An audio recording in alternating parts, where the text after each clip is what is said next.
Hello, Donnie here, and welcome back to another video. Now, today, what we'll be talking about is affirmations and how you might actually be sabotaging your manifestations by using them. Now, before you come and attack me, I do hope you watch to the very end of the video because I'll be explaining what I mean by this. Now, before we do start, I do want to mention that the Reality Realization Program has opened up some new spots. This is my one-on-one manifestation mentoring program. And if this sounds like something you'd be interested in, I hope you stay tuned to the end of the video where I'll give you an announcement on how you can schedule a call with me today. Now, affirmations. Well, first, let me explain what they are and why they may be sabotaging you.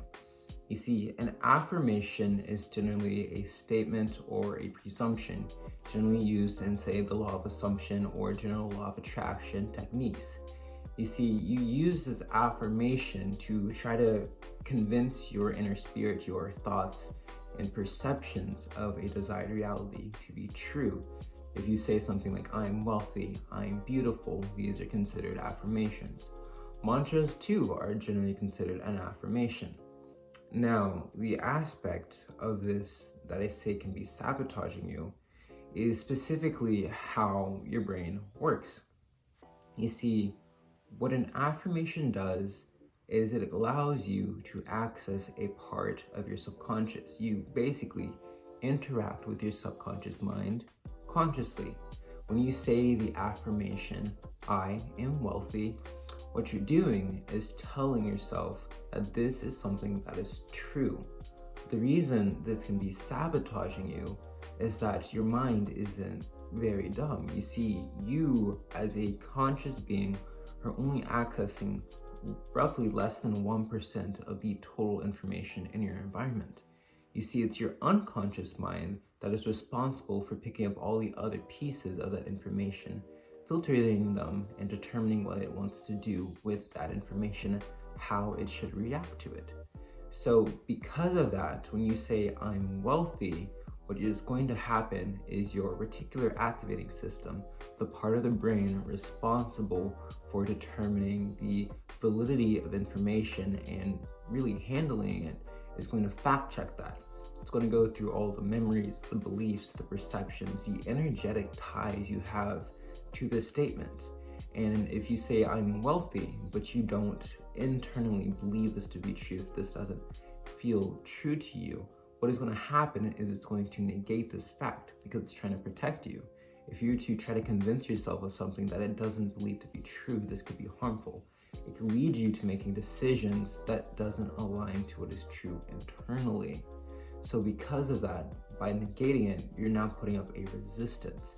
You're going to start feeling, say, anxious. You're going to feel worried. You're going to feel as if you're doubting your manifestations if you keep saying, I'm wealthy, I'm wealthy, I'm wealthy, but don't internally believe it to be true. You see, the reason why, if you just start coming into this manifestation protocol and you start off by using affirmations and you find that they work, is because you're not actually building a tie to the affirmation.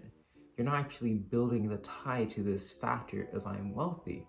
What you're building your emotional and energetic tie to is the assumption, the belief that the affirmation will work. Because of that, you're using that energy and it's really trumping this other belief, this I am wealthy, because you're barely even expecting that to occur. You're just assuming that something could happen. And in this assumption with no attachment, with no ties, that reality actually occurs. So you then think, oh, well, if it worked this time, maybe it'll work again. But now it becomes a maybe. There's no wild curiosity. It's a maybe now. You now have some sense of attachment to this outcome. There's some expectation, but it's not solidified because you never made this solidified internally.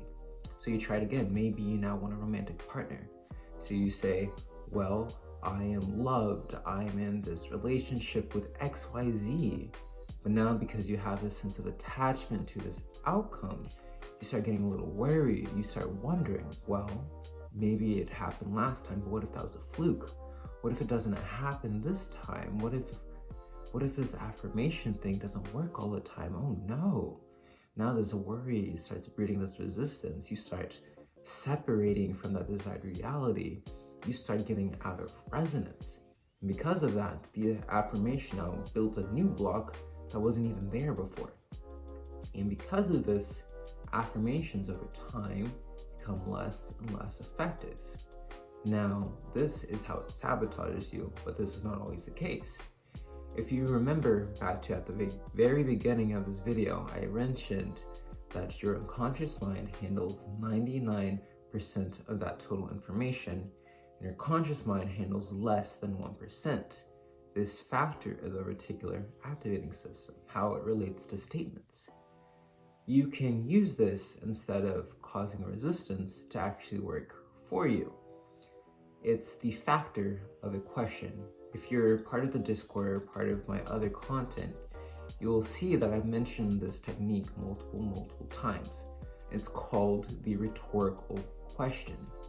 You see, when you give a question or an assumption that is informal to your reticular activating system, instead of fact-checking it, instead of seeing to see if this is a valid, true response, what it will instead do is look to see how could this be true. It will look to find this information. If you said something instead of I'm wealthy, if you said how did I become wealthy, if you can notice by the tensing of that, it's past tense. It is an assumption of this already being true, but as a question, how did I become wealthy not only implies the wealth, but implies that there is some way this occurred. Your mind's not going to check the validity of this. It's going to first assume, how did I do this? It's going to look for information proving this to be true. And if it doesn't have any information, it will continue to look for information or even create it, because this is your unconscious mind. You see, this is already a truth. 99% of the information in your environment goes to your unconscious and is filtered out. You're not accessing this 1% that you're aware of. There's nothing for you to fact check. The information for this to be something that had occurred is already there. It's part of that 99%. You're leaving your unconscious to go find that, to go filter it, to go deliver it to you consciously. It's going to become a servo mechanism. It's going to find the answer for you. So if you repeat, how did I become fulfilled? How did I become loved? How did I manifest this XYZ person? It's going to figure that out for you, and it's going to deliver it to your mind. And you can see an example of this very, very easily. See, imagine you're riding in your car, and for some reason, you can't see the little music dash, but you hear this song, and you're like, oh my gosh, this is my favorite song, but what is the name of the song? I can't remember, but I know it's there. What is the name of the song? What is the name of the song? So you're thinking of this, but you're just like, whatever, I'll figure it out at some point. So this becomes a fleeting thought. You stop thinking about it. You go on with your day. Say it's 4 hours later. You're in the hot tub. Maybe it's a bubble bath. You're just chilling. All of a sudden, that song name pops directly into your head. You weren't thinking about it. All you did was ask the question. This is your reticular activating system at play. That song now pops directly into your head because you had your servo mechanism, your reticular activating system, go search for it. That information was there even if you couldn't consciously receive it, but it was delivered to you because you requested it. That is how it works. And by using this instead of an affirmation, there's no validity checking, there's no form of resistance that can pop up now, because you're not doing any particular action that can cause resistance, that can cause separation in the first place. Instead, you're building the beliefs, the perceptions, the thought forms that support you having this reality be something you believe to be true now. This actually speeds up your manifestation process. It builds the feeling of the wish fulfilled, because by using this, you're actually building the perceptions that make this true now. By using this, you start manifesting on autopilot. But alas, this is just a technique. You see, all techniques, all things like affirmations, the 369 method, these are all techniques that allow you to access that unconscious aspect. It's basically applying that energy that's within you. But if you're truly wanting to manifest, forget the techniques, change the energy. If you change that internal state, that internal energy, to be as if you already had your desire, not the assumption that you had your desire, not pretending, not assuming, but actually feel it to be true now, this leads to no technique being necessary. You're already it. And this is the work that I do. You see, this is called stage 1, the foundation. Changing your identity, changing how you perceive reality. Instead of living in pursuit of your desire, what do you think would happen if you're able to live from your desired?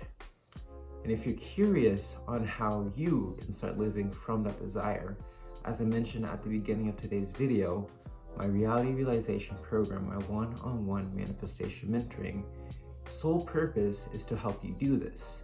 Now, if this sounds like something up your alley, if you're looking to start creating from your desire, starting to experience manifestation as a natural, automatic, innate process, then what I want you to do is scroll all the way down to my bio. Schedule a one-on-one discovery call with either me or a member of my team, and then we can see if we'd be a good fit working together so that you can start creating your reality today.